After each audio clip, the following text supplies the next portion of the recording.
mother? My mother is to help me. It was past midnight. The rain poured endlessly, the sky roaring as if sharing someone's pain. Inside the giant mansion, everything was silent until a faint knock echoed through the hall. Knock, knock, knock. The CEO frowned, wondering who could be outside at such an hour. He opened the door, and what he saw made his heart stop. A little girl, barely 6, stood there in the rain. Her hair was wet, her dress torn, her tiny hands shaking as she clutched a small pendant. Her lips trembled as she whispered, "Please." "They hurt my mom. She's dying." The man froze. His throat went dry. "What did you say?" he asked, stepping closer. The girl took a step back, frightened but desperate. "She said if anything happens, come here. She said you'll help, please." "She can't breathe." For a second, the man couldn't move. The name the girl spoke next hit him like lightning. It was her name, the woman who once gave him hope when he had nothing. The woman he lost because of his own mistakes. His chest tightened. Without thinking, he took off his jacket and wrapped it around the little girl. "Hold on," he said softly. "I'm coming with you." He lifted her in his arms and ran through the rain, his expensive shoes splashing through puddles, not caring. The driver followed, headlights cutting through the storm. When they reached the small broken house, the sight shattered him. On an old bed, the woman lay pale and weak, her breathing faint. Her eyes fluttered open, and when she saw him, a tear rolled down her cheek. "You came," she whispered. He knelt beside her, holding her hand tightly. "I should have never left you," he said, his voice breaking. "You saved me once. Let me save you now." The little girl stood beside them, crying softly. He looked at her and then at the woman. "She's your daughter?" he asked. The woman smiled weakly. "Our daughter." He felt the world stop. His eyes filled with tears as he hugged the child tightly, whispering, "I promise I'll never let you cry again." The rain outside slowed, as if heaven itself had paused to listen. For the first time in years, the cold-hearted CEO felt warmth, a love he thought he had lost forever. If this story touched your heart, please like, comment, share, and subscribe. The channel Soul of Kindness, and your one click can spread kindness and love. Let's make this story reach millions. The storm hadn't stopped. The CEO's car raced through the drenched empty streets, its headlights slicing through sheets of rain. The little girl sat in the back seat, wrapped in his coat, her small hands holding the pendant tightly against her chest. She stared out the window, her lips trembling, eyes swollen from crying. He kept glancing at her through the mirror, his mind spinning. Every second felt heavier than the last. "How could this happen?" he thought. "How did I let her slip away all those years ago?" "Hey," he said softly, looking back. "What's your name?" The girl looked up slowly. "Lily." "Lily," he whispered, his voice cracking. "That's a beautiful name." She nodded faintly. "Mom said she named me after her favorite flower, the one you used to give her." He froze. The memory hit him hard. Years ago, before he was rich, before the fame and the cold. Walls of power he used to bring her, white lilies from a small garden near their old apartment. She'd smile and say, "Even a small flower can heal a tired heart." Now that same woman was dying, and he was too late. He clenched the steering wheel. "Hold on, Lily, I promise your mom will be okay." But Lily shook her head, tears spilling down. They hurt her so bad, because she didn't pay rent. She tried. She worked all day, but they still pushed her. She fell and didn't wake up. His knuckles turned white. "Who did this?" he asked in a low, shaking voice. "The landlord and some men," Lily sobbed. I ran here because she said your name before she closed her eyes."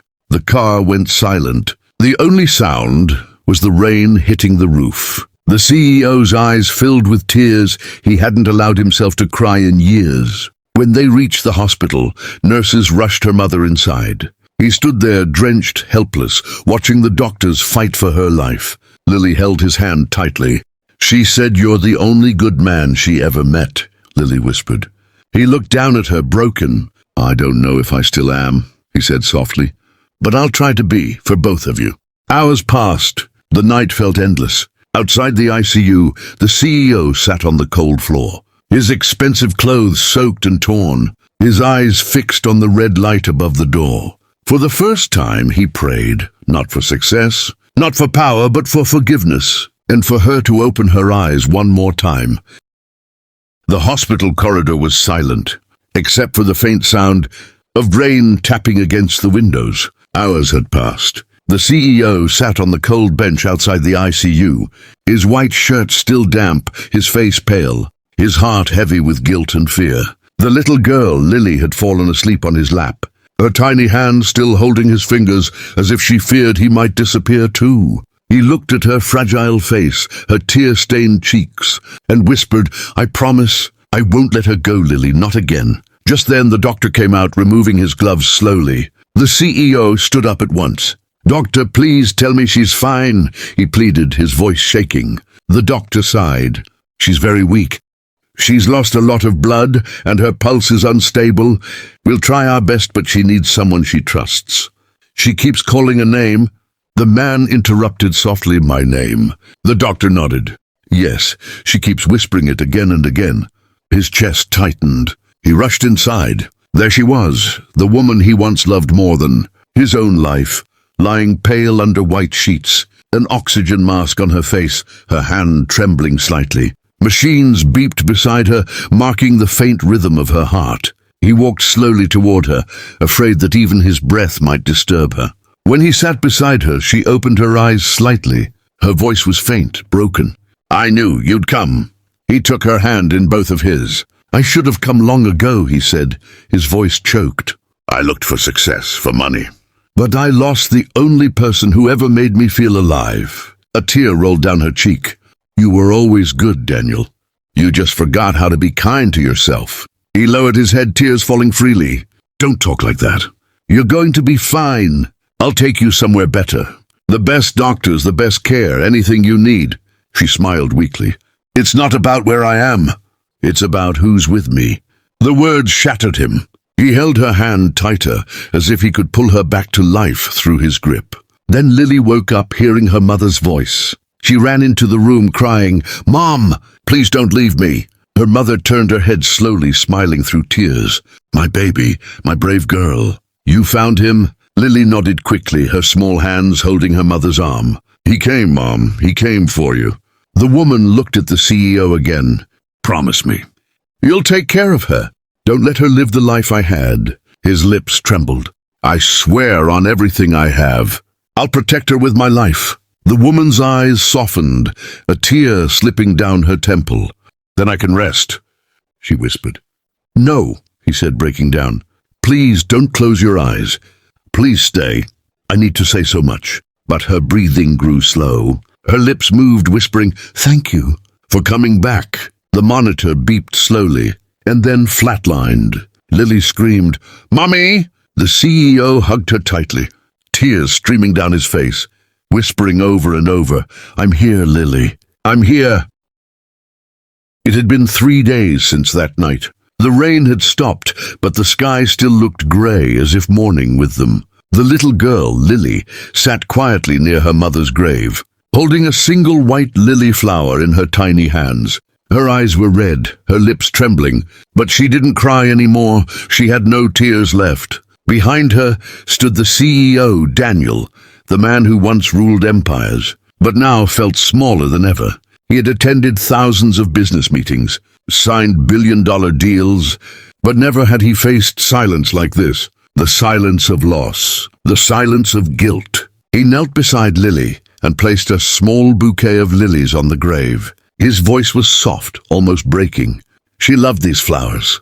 She said they reminded her of hope, he whispered. Lily looked at him, her voice weak. Mom said, "One day you'd come back. She said your heart was kind, just lost." Daniel closed his eyes as tears rolled down his face. She was right. I was lost for too long. He looked at the grave again. I thought success would make me happy. But I realize now, real success is keeping a promise. I couldn't keep mine to her, but I'll keep it for you. Lily turned toward him slowly. Promise? He nodded, holding her little hand gently. I promise, Lily, you'll never be alone again. I'll give you everything your mom ever dreamed of. Love, safety, a home. The little girl finally smiled faintly. Then I think Mom can rest now. Daniel looked at her and smiled through his tears. Yes, sweetheart. She's watching us right now, and she's proud of you. They both stood there quietly. The wind blew softly, the trees swaying, as if her mother's soul was whispering in the breeze. Days turned into weeks. Daniel adopted Lily legally. The mansion that once felt cold and empty now echoed with laughter, tiny footsteps, and the sound of piano music. Lily's laughter had brought life back into every corner. Every evening, Daniel would sit on the balcony with Lily on his lap. They would watch the sunset together, holding the same pendant her mother left behind. "Do you miss her?" Lily asked one day. He smiled sadly. "Every second. But when I look at you, I see her eyes, her smile, her kindness. She's still here." Lily rested her head on his chest. "Mom said kindness never dies." He hugged her tightly, whispering, "She was right, my angel. Kindness never dies. It just finds a new heart to live in." Years later, the world knew Daniel not as the cold CEO, but as the man who built hospitals for single mothers, shelters for children, and a foundation named Her Smile. And every speech he gave ended the same way. "Kindness saved me. Once a little girl knocked on my door in the rain and brought back my soul." The crowd always stood and clapped, but Daniel's eyes always looked upward, where he believed she watched from above, smiling.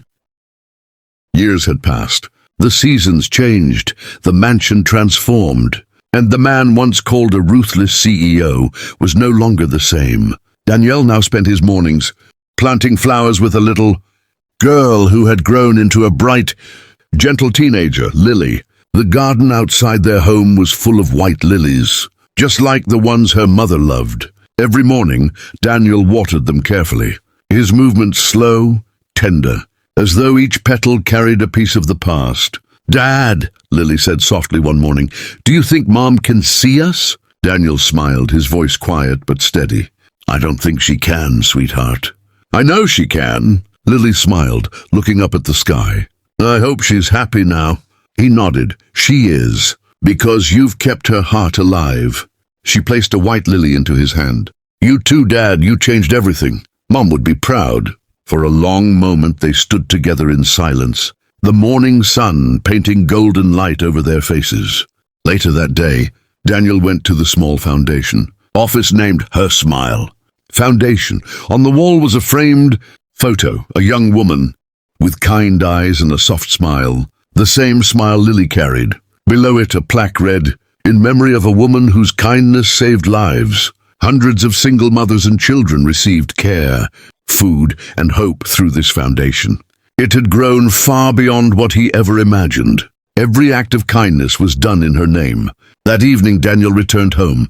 The air was cool, and the wind carried the smell of lilies. Lily was sitting at the piano, playing a soft tune her mother once loved.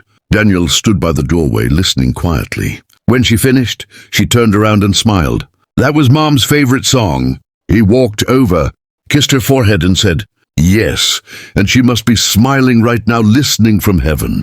They sat together, flipping through an old photo album. Pictures of her mother, of them together at the hospital, of the first day Daniel brought Lily home. As night fell, Lily rested her head on his shoulder. "Thank you, Dad, for not giving up on me." He hugged her tightly, whispering, "No, my child, you saved me. You brought back everything I'd lost, love, faith, and kindness." Tears welled in his eyes, but they weren't tears of pain anymore. They were tears of peace. He looked up at the stars through the window. "She's there," he whispered, watching, smiling, proud. Lily held his hand. "One day, when we meet her again, we'll tell her everything." He smiled, his voice gentle. "Yes, and we'll tell her that kindness truly never dies. It just keeps finding new hearts." The camera slowly faded out, showing the mansion glowing in warm light, the garden full of lilies swaying in the wind, and a photo of the woman resting on the piano beside. If this final scene touched your heart, please like, comment, share, and subscribe. The channel Soul of Kindness. Let's make this story reach millions. Let kindness, love, and humanity spread from one heart to another.